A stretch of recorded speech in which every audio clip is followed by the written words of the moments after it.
Good evening, my friends. Welcome to Chris Cooks. Tonight we're making pernil, which is a pork leg baked. This pork leg is going to be baked at 350 for 4 hours. It's going to be absolutely yummy. You're going to love it. So what I do with my pork legs that makes it different than everybody else, that I stuff my leg. So in order to do this, I'm using half a pound of hamburger meat. You can use any kind of meat. You can use ground turkey. You can use chicken. You can use pork. I use hamburger meat. 2 little cubes, chicken cubes. You can also use beef cube. It's up to you. Half of white onion, half of green pepper, about 8 mixed little olives, which I'm gonna chop up, and about 10 little sticks of cilantro, which I'm also gonna chop up, okay? We're gonna use our regular spices: pepper, garlic powder, onion powder, salt, and oregano. So to begin with, the first thing we have to do is make sure that we cook our meat, because everything is gonna go in there. We're gonna throw our meat to cook, like I normally do. We're gonna add our nice 1 cup of water.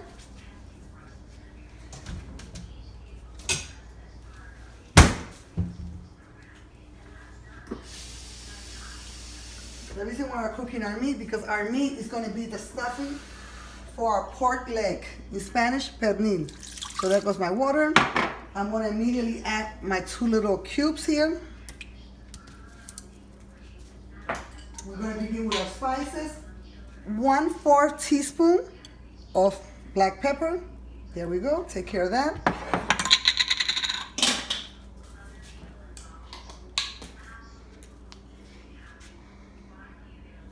Half teaspoon of garlic powder,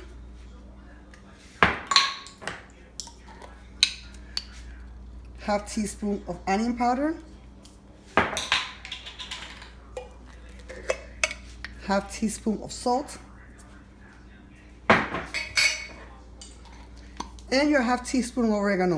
If your oregano is not very fine, you put it between your 2 hands and you just crumble it up like that, and this is absolutely fabulous. When this meat starts to cook, you have it on high heat. You have your spoon ready. You can have your spoon in the pan, whatever you want to do. I'm going to leave my spoon right here. See how it's already coming apart because I thawed it a little bit? While all this gets cooked and it becomes very, very yummy, we're going to chop up all the ingredients that we're putting in here. The first ingredient that we like to put in right away is our cilantro. Chop it as fine as you can get it. There's people that have electric choppers. If that's your thing, good for you. I like chopping up my own ingredients.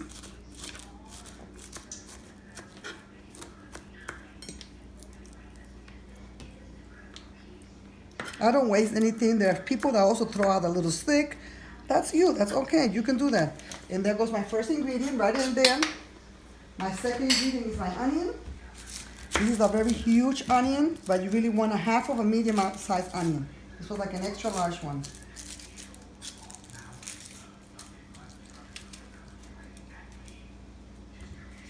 And you cut that up as fine as you can possibly get it.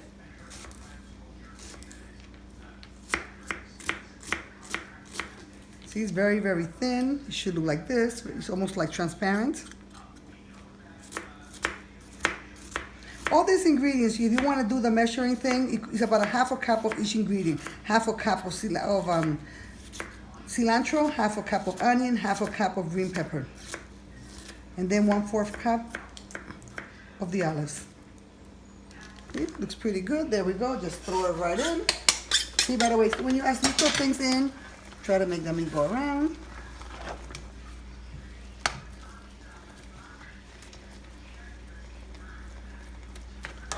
Continues to dissolve.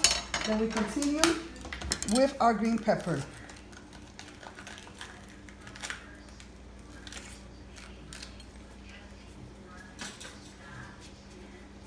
Again, you try to cut it as small as you can get it.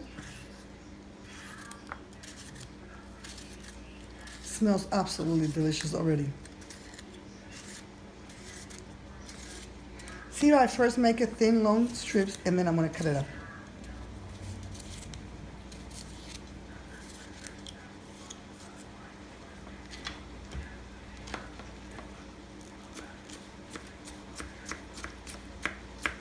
It should be as small as you can possibly get it so that you can see through it.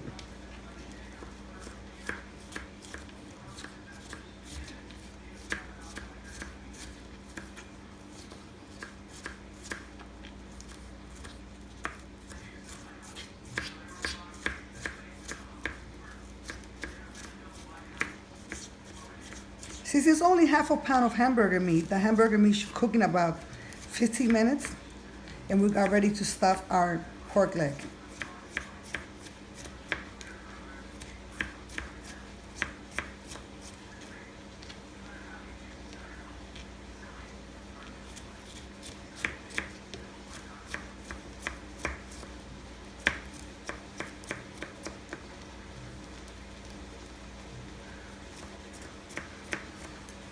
There we go. Again, we throw it right in.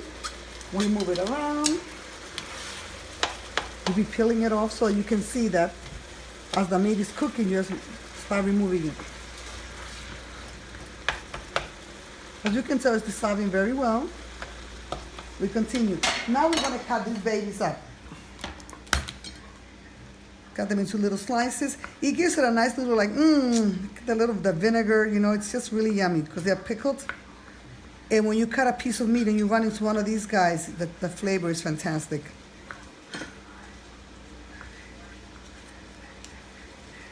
And the capers are really yummy. Everything is pickled.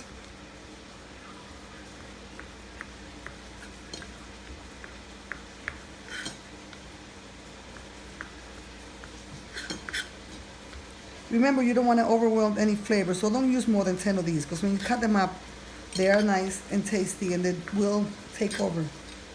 And you don't want your pork leg to taste like vinegar or like pickled. So you add that on too. Now that everything is in here, all you do is you lower your heat to medium heat. See how it's already almost cooked? Then it goes, continue to go like that.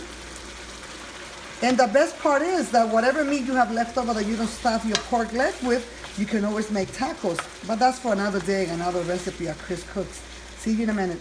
And my secret ingredient as a wonderful Latino woman that I'm very proud to be is always garlic. I'm putting 3 teeth of garlic because it's a little skinny teeth.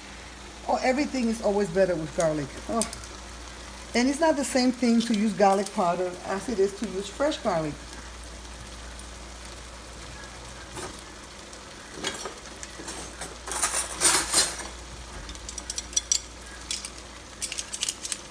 I take all my garlic, I don't waste any. There we go.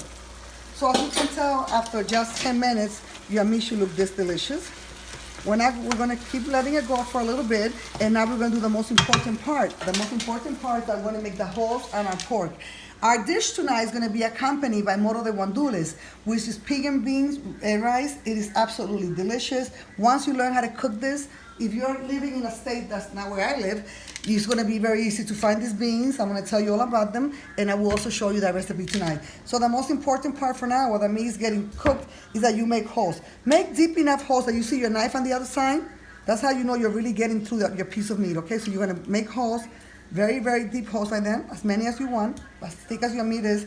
And all these holes are going to be stuffed with your delicious hamburger meat that has all those spices, that has your cilantro, that has your pepper, that has your onion, your fresh garlic. Oh my God, it's just absolutely delicious.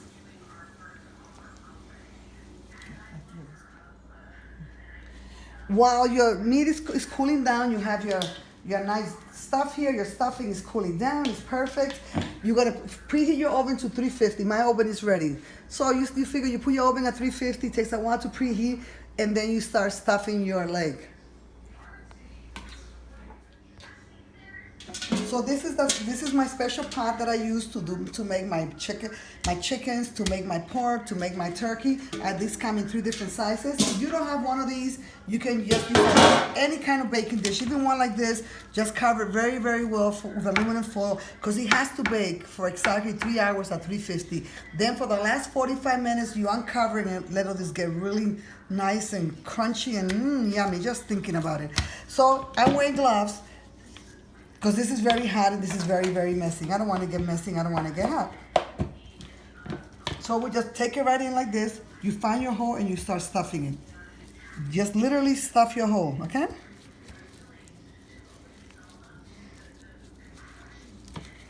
Remember I told you have to go deep? It smells so good, I wish you were here. But you're with me anyway, and thank you for watching Chris Cooks.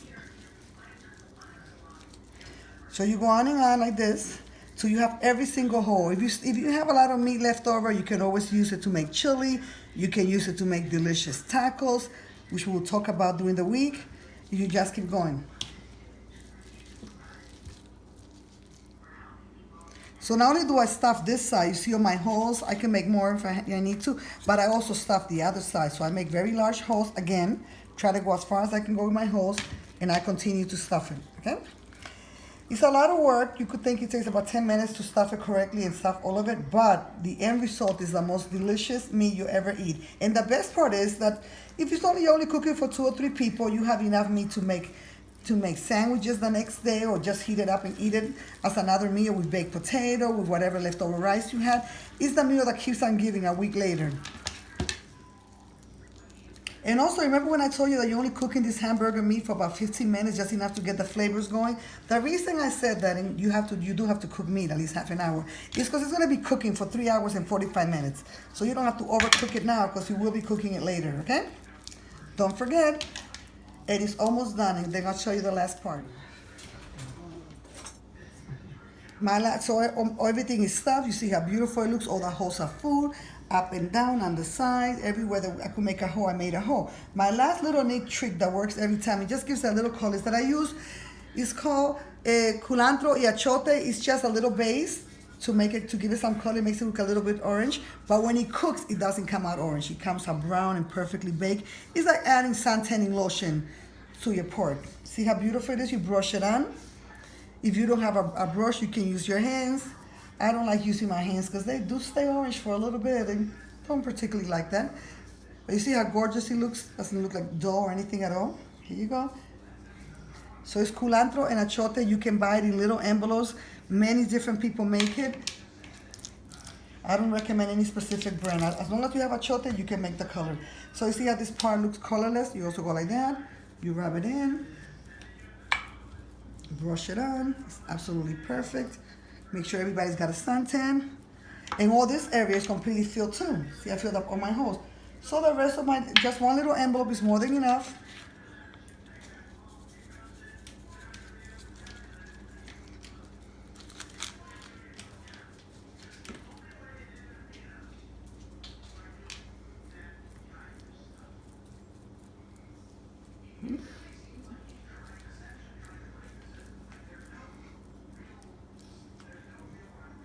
See, there's no need to add anything but coloring, but the achote to this, because it's got all the flavors inside already stuffed in it, and it's just so good. So I'll put it in my pot here. It should look like that when it goes in your pot. Sometimes some people decide to add like half a cup of water. I may do that, I may not do that. I don't know. I'll think about it. But your oven is ready. You look at it like this, just so that you don't tell me, oh, it burned on the bottom. We'll do the half a cup of water. Make sure your water doesn't go on your nice top here, because if it goes on the top, so half a cup of water, let's divide it between 2 sides, so it doesn't go to the initial shot. It should look this fabulous. Lock it up. Put your oven at 350. Give it exactly 3 hours. See you then. Welcome back. As you know, our pernil, pork leg, has been cooking now for about an hour and a half, about 90 minutes. It's looking absolutely beautiful. Let me show you how nice it looks. It looks great. Look at that. That is the way it should look after 90 minutes. It's not only does it look great, the taste amazing. So we're going to cover that up and let it continue to do its thing, and all the juices simmer and everything is perfect. So while this is going on, we're going to start our pigeon rice. So our pigeon rice takes about 1 tablespoon of oil. Just guess it. 1 chicken or beef cube, whatever you have at home. Don't go detail oriented, whatever you have. Cooking is one of those things. If you have it, use it. Why not?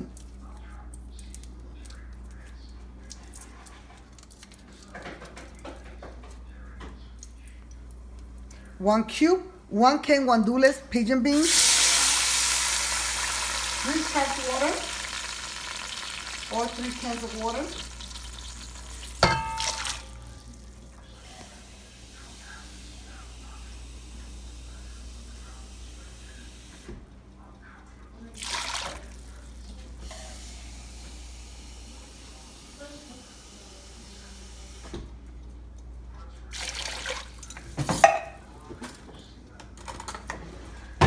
One heaping tablespoon of tomato paste. You want to use tomato paste because you want it to have a nice, orangey red color. It makes the rice look really pretty.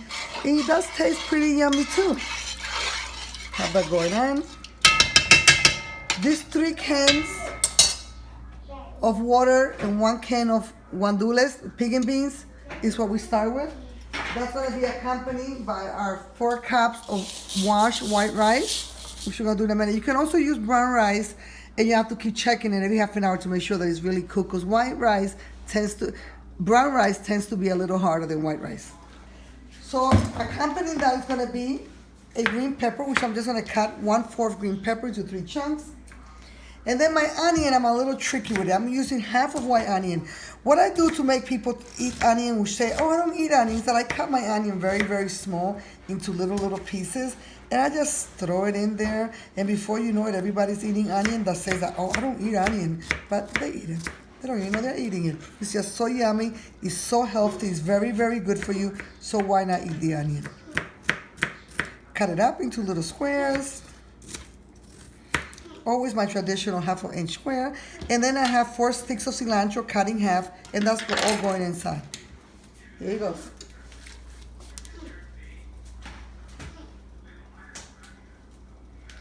And then we're going to do our traditional spices. Here we have 1 teaspoon. It's going to be 1 teaspoon. So we have 1 teaspoon of garlic.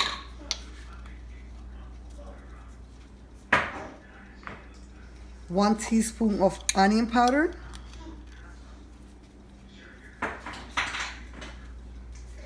1 teaspoon of salt. And we're going to have paprika. Just to give it the extra color, try to have only 1/2 teaspoon, just a little pinch of paprika. See, right away it makes it a little orangey, just to give it some kick, And the same way with the pepper. It's only 1/2 teaspoon because you don't want it. Pepper overwhelms everything. Just throw that in there. Cover it up. While that is coming to a boil, we're going to wash our rice. Once your water with your pig and beans, the guandules, and your onion and your pepper and your cilantro or your spices comes to a boil, you add your washed white rice. I always wash my rice so the water is clear. Some people don't wash their rice. I've never tasted it, but that's up to you. That's your option. You can either use white rice or brown rice. So here it goes. It should look like this. When it comes to a boil again, we're going to remove the excess water. So let's give it a minute. Once your rice comes to that second boil like this, you remove all the excess water, as much as you can possibly remove. And we're going to save this for 1/2 hour. And it's up to you. You like your rice to be soft, a little soggy, a little, or you want your rice to be a little al dente. You'll decide for yourself. If you want it to be a little softer than it is after 30 minutes, you add the excess water. If not, you leave it alone, give it 15 more minutes, and you're done. So I'm going to leave it like this. It's nice and beautiful. Just to cut about 1/2 cup of water. I'm going to cover my rice, and I'm going to time it for 30 minutes.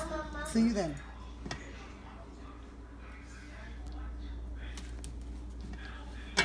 Okay.